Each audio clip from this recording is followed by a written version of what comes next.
Iran just sank a U.S. destroyer escort in Red Sea. First American warship lost.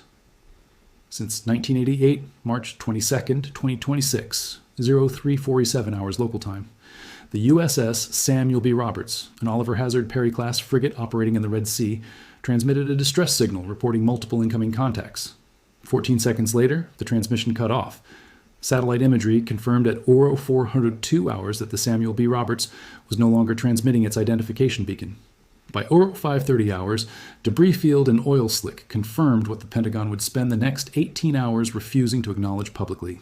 An American warship had been sunk in combat for the first time in 38 years. Not damaged, not mission killed. Sunk. Hull breached below the waterline in multiple locations. Progressive flooding, overwhelming damage control teams, catastrophic list leading to capsizing within 27 minutes of initial impact. 43 sailors lost, 89 rescued by nearby vessels, and a strategic reality that no amount of careful Pentagon phrasing can obscure. The United States Navy just lost a warship to a country that doesn't have a navy. Let me explain exactly what happened in those 27 minutes. Because the technical details reveal why this wasn't a lucky shot, wasn't a one-off incident, and most critically, why it's going to happen again. The weapon that killed the Samuel B. Roberts is designated the Abu Mahdi cruise missile. Range of 1,000 kilometers. Sea-skimming flight profile. Terminal velocity Mach 0.85. Warhead weight 450 kilograms. Unit cost approximately $1.2 million. Iran has been producing these missiles since 2019 at a rate of roughly 200 units per year. The missile uses terrain-following guidance during overland flight and switches to active radar homing for terminal phase. The missile doesn't need external guidance once launched. It finds the target itself. And that autonomous capability is what makes it so dangerous. No communications link to jam, no data stream to intercept, no command center to strike. Once it launches, the missile is committed to the hunt. 0347 hours. The Samuel B. Roberts was operating 240 kilometers southwest of Yemen's coastline. Standard patrol pattern.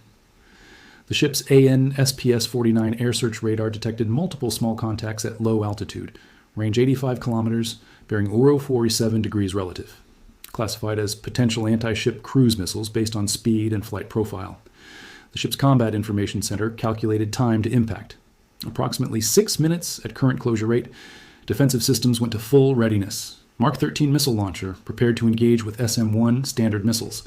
Phalanx CIWS spun up to engagement status. Electronic warfare systems began jamming. Everything the ship was designed to do in this scenario happened exactly as trained. None of it worked. The problem wasn't crew response time. The crew performed flawlessly under pressure. The problem wasn't equipment failure. Every system functioned as designed. The problem was mathematics. The Samuel B. Roberts carries 36 SM-1 standard missiles total. 4 were expended immediately, targeting the 4 lead contacts. 2 intercepted their targets. 2 missed when incoming missiles executed evasive maneuvers. 4 more SM-1s fired. 1 intercept, 1 miss. 2 missiles jammed but continued on trajectory. 3 Abu Mahdi missiles remaining now inside 18 kilometers. Time to impact, 90 seconds. 6 rounds fired targeting 3 missiles. 1 more intercept confirmed. 2 Abu Mahdi missiles still inbound at 8 kilometers range. At 8 kilometers, engagement transfers to Phalanx CIWS. 20mm Gatling gun designed for this scenario. Last-ditch defense against missiles that penetrated the outer layer. Rate of fire, 4,500 rounds per minute. Effective range against sea-skimming missiles, approximately 2 kilometers. The system has roughly 8 seconds to detect, track, engage, and destroy each incoming missile before impact. Phalanx engaged the first missile at 2.4 kilometers. Radar locked. Gun tracking. Firing commenced. The incoming missile broke apart 400 meters from the ship. Fragments scattered, but the warhead did not detonate. Phalanx immediately shifted to the second missile. Engagement range 1.8 kilometers. Lock achieved. Firing. The missile did not break apart. Phalanx fired 1,200 rounds in 3 seconds. Some rounds hit. Not enough. The missile's hardened nose cone deflected the impacts. Impact occurred at 0349 hours and 23 seconds.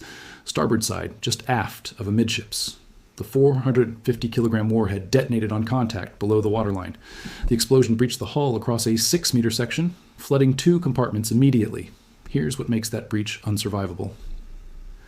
Perry-class frigates were designed in the 1970s with a specific damage control philosophy: compartmentalization and redundancy. Hull divided into watertight sections that can be isolated if breached. Pumps can handle flooding in 1, maybe 2 compartments, but that design assumed conventional threats: anti-ship missiles with 150 to 200 kilogram warheads. The 450-kilogram warhead delivers nearly 3 times the explosive force the damage control systems were designed to handle. Initial breach flooded 2 compartments within 90 seconds. Structural damage compromised bulkheads in adjacent spaces. Within 8 minutes, 4 compartments were flooding. The ship developed a 12-degree list to starboard. Pumps couldn't keep pace. By minute 15, the list increased to 22 degrees. Equipment began breaking loose. Personnel couldn't maintain footing in the flooding compartments. Commanding officer ordered abandon ship at minute 19. List reached 45 degrees at minute 24. The ship capsized completely at minute 27.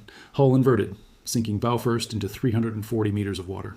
Total time from impact to sinking, 27 minutes. This was a cruise missile the ship's defenses were explicitly designed to stop. The Pentagon's initial statement described the incident as an attack on a U.S. Navy vessel resulting in damage and casualties. No acknowledgement of sinking, no mention of total loss. 14 hours later, after satellite imagery had been published showing the debris field, the statement was updated to acknowledge the ship sustained critical damage and was lost. Not sunk, lost. The phrasing is deliberate. Sunk implies enemy action succeeded. Lost implies unfortunate circumstances. But the sailors who drowned in those flooded compartments didn't die from unfortunate circumstances. They died because Iranian missiles defeated American defenses. The Samuel B. Roberts was not poorly defended. Functional radar, functional missiles, functional close-in weapons. Crew responded correctly. Systems performed as designed. The ship still sank because the threat evolved faster than defenses. The Abu Mahdi missile is not sophisticated by modern standards. No hypersonic speed, no advanced stealth. Mach 0.85 is slower than many 1980s missiles, but it has 3 lethal characteristics that overwhelm point defense systems designed for a different era. First, it sea-skims. Flight altitude during terminal approach is less than 5 meters above water. That keeps it below most radar horizons until very close range. Detection happens late, giving defensive systems less time to engage. Second, it maneuvers. The missile doesn't fly a straight, predictable path. It executes random jinking maneuvers during approach, making intercept calculations harder and reducing hit probability for defensive missiles. Third, it's cheap enough to use in saturation attacks. At $1.2 million per missile, Iran can afford to fire 10 missiles at a single target.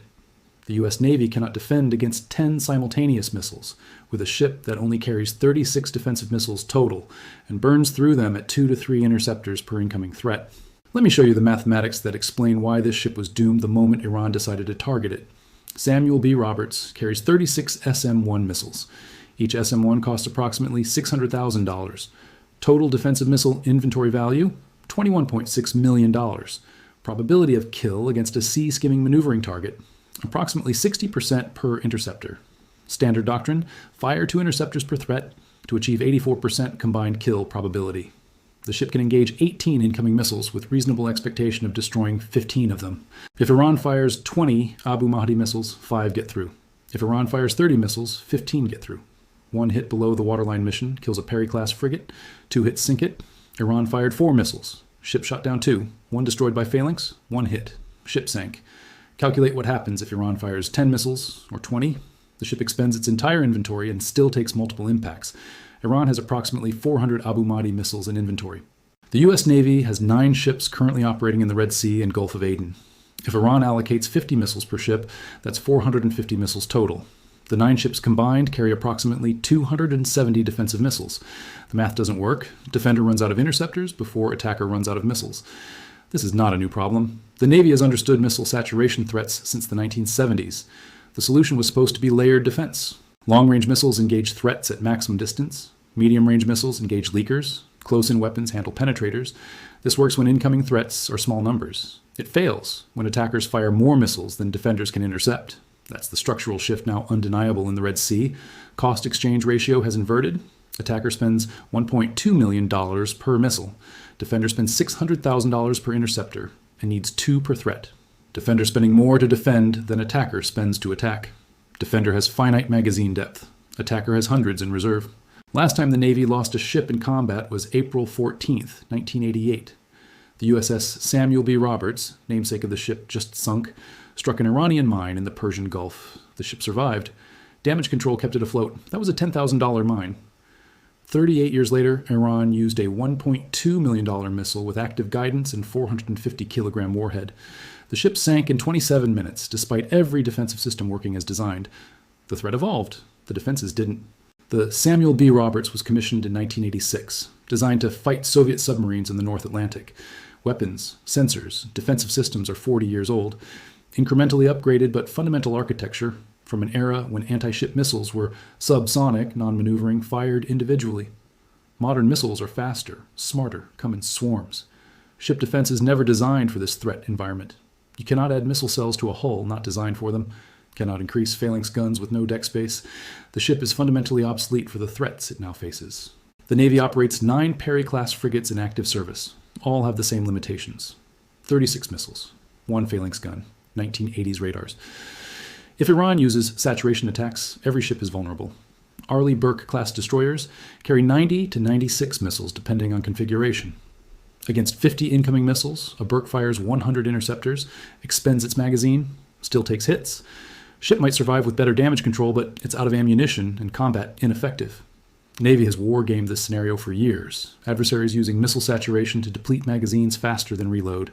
Solution was distributed operations, unmanned systems, directed energy weapons without magazine limits. None are fielded yet. Ships operate in threat environments where enemies fire more missiles than ships can defend against. Iran demonstrated they understand this vulnerability and will exploit it. The sinking wasn't traditional escalation. Iran didn't attack a carrier, didn't target a major base. They sank a 40-year-old frigate most Americans never heard of. But the strategic message is clear: we can sink your ships. Your defenses are inadequate. If we escalate, you have more targets in our range than interceptors to defend them. Every Allied Navy watching this is recalculating their own vulnerability. South Korea operates destroyers with similar magazine limitations. Japan's Maritime Self-Defense Force faces the same mathematics against Chinese missile arsenals. Australia's fleet relies on the same layered defense doctrine. The assumption that modern air defense systems provide adequate protection just sank with the Samuel B. Roberts. Taiwan is watching and calculating what this means for their own naval defense against a Chinese blockade. U.S. response options are all bad. Withdraw ships from the Red Sea. That concedes waters to Iran and Houthis, signals the Navy can be driven out by countries without navies, keep ships, and accept losses. Politically unsustainable. First, sinking is tragedy. Second is pattern. Third is crisis. Questioning whether Navy can operate in contested waters, escalate strikes against Iranian missile facilities, requires aircraft penetrating defended airspace, risking shootdowns, expanding conflict beyond intentions. No good choice. Every option is defeat. Withdraw and lose credibility. Stay and lose ships, escalate and lose control. Iran designed this dilemma. Pentagon statements acknowledging the ship was lost instead of sunk reveal they understand the trap with no escape.